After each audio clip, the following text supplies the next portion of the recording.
Hello and welcome to the Queber channel. I am Jason, your host. When someone dies, it's amazing the amount of paperwork you have to do and things you have to work out, which a lot of people don't realise.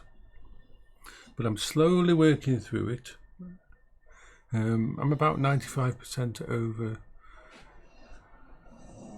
norovirus, but there's a chance that I won't get 100% over it because that kind of virus can affect your gastric system, and my gastric system is already in turmoil. Always has been. Well, always has been since my bowel cancer.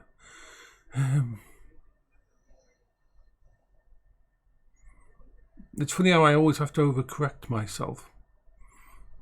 You see, I just said always, and instantly my brain said no, only since your bowel cancer, because my brain can't handle deception or lies. Even simple lies, not even lies, not even deception, just an error of wording affects my brain and makes it scream that I have to sort it out instantly.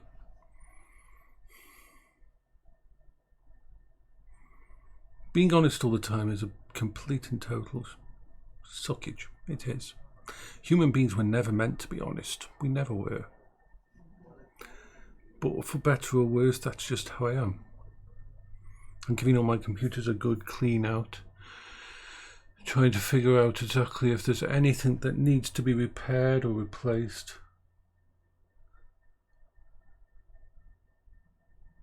You know, I have very limited funds. I've always had very limited funds. It may not look that way from the stuff around me, but remember, everything I buy, I have to sell something to buy that. I don't work. I can't work because of my disabilities. So everything I picked up, I've had to get rid of something, and I'm realizing that I've removed a couple of items that will need to be replaced, and that's graphics cards. I am still trying to balance all the bits and pieces in my house. Something may happen soon that will mean there are big changes for the house in a positive way. But that won't be talked about until it happens. So yeah, I've moved back up into here and I'm slowly sorting out. It took me this computer hadn't been turned on for like a few weeks, and so therefore it needed all the updates and everything. It's back to normal now.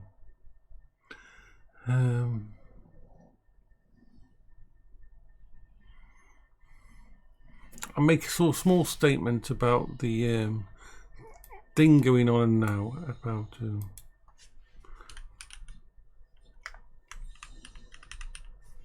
the Stopkillinggames thing. It's a mistake. I'm sorry, it's a mistake. It really is, because it's too fucking vague. Unlike a lot of people, I have seen it from the other side. I have friends who are developers. I have friends who are involved in this. And no one's thinking about it from the point of view of the developers.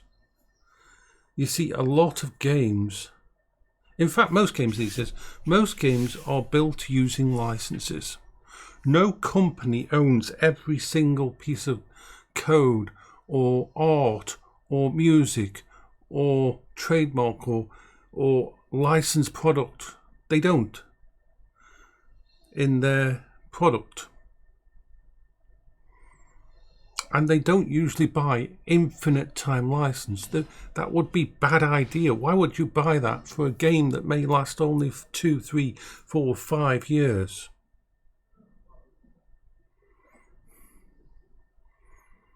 This is why so many companies don't give out modding tools. We are very lucky to have companies like Bethesda that do. because for most companies it's a complete and total headache. I once talked to a company that created a game that I really liked. I won't say who they are, but I talked to one of the devs on it, and I was saying to them, you know, this game would be freaking amazing if you could release the modding tools, because there's people out there who would love to mod this game.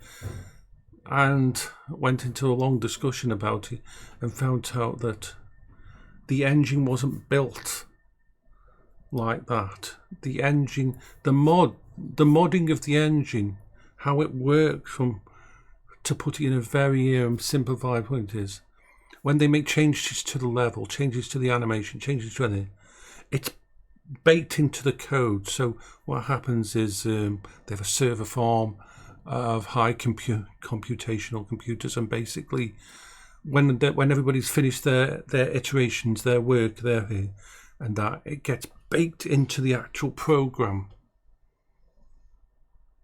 the actual game, overnight by the big computer setups. And it is literally almost impossible for that kind of game, even though it's a single player game. The modding tools are built on a massive infrastructure for in the company, and therefore to switch would be a complete rewrite of everything. And then you've got this thing that any game that uses any kind of licensed product in it, car games, even hunting games that use specific rifles, fishing games that use specific match type equipment in them, any game that uses any kind of real life stuff like that is licensed, and the license is an agreement for a certain amount of time, an agreement to use it in a specific way. So mostly you've got to understand, and then there's no way the owners of the license would not give permission for them to give out the modding tools or give out the game at the end of life for others to use without that content being removed. And if you remove all of that content, then you're basically, at the end of the life of a game, you're asking a company to spend, when the game stopped selling, because that's really the only time that a company usually stops selling a game is when it becomes non-profitable, when there's no more money coming in for it. You're asking them to factor in at the end of life a way to package that game so people can keep playing it if something goes wrong. And that means that if this kind of stop killing game things passes into law in the EU, that a lot of companies will have to factor in extra cost in the development, which means the price of the game will either have to rise, or the people in accounting will say, no, we can't make that game. We can't guarantee that it will sell enough to cover what we've got to do with it due to EU law, and therefore we as gamers will lose out on games in the future. This is the side that people are not thinking about.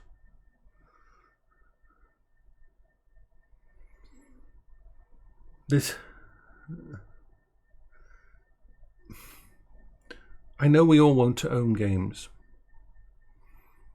And most games that you purchased in the past, you own the right to play it, to thingy, but you don't own the property like you do. It's not a physical thing. It's not like a car. You can't make the analogy that if I buy a car, I get to use it and blah, blah, blah, blah. No, you can't. Or it's a different kind of thing. You are basically buying a license to use that game. You are not. In some ways, it's difficult. I mean, I love games. I have lots of retro games. I love to backups of my games and that. And I have lots of physical backups of my games in case anything happens to places I haven't. But I am someone who likes games as a service. I'm sorry, I do. I love the Assassin's Creed games, and you could not do the amount of content in those games as an initial release. It's an evolution of the game system. So even single-player games can be ones that need continuous thingy. I do believe that single-player games, unless there is a licensing reason, then they should be able to set them aside. But we shouldn't be allowing... See, the big problem I see with this is I don't trust politicians. I don't trust politicians to know anything about the gaming industry. I just don't. And how it works. And if they use a hammer to this, and this gets passed, then we are going to lose games. We are going to lose games because people who develop games will have to add in extra cost, and they may not be able to afford that extra cost. They're going to have to plan for the end cycle of the game. And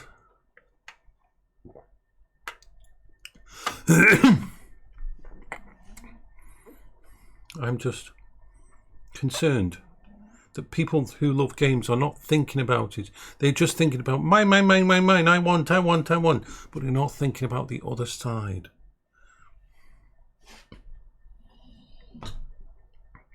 They're not thinking about what it takes to make a game these days, the costs involved, and sometimes the difference between whether or not a game gets made or not comes down to basically an accounting decision, unfortunately.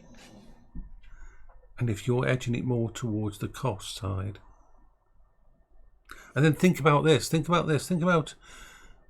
next, and let's take for example, let's say what if the next Forza game decides that instead of having licensed content in, instead of having Ford, Ferrari, Porsche, and all of those in the next game, their accountants say, we can't do that because at the end of it, these people might want to have access to this game in the EU, and therefore we would have to take all that out. So you'll get fake brands, and you'll get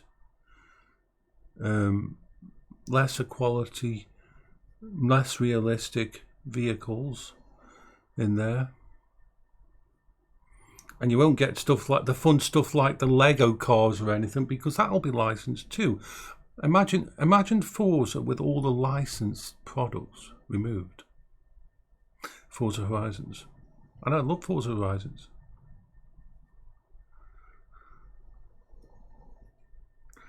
No, this isn't the way to go about it. This is too broad.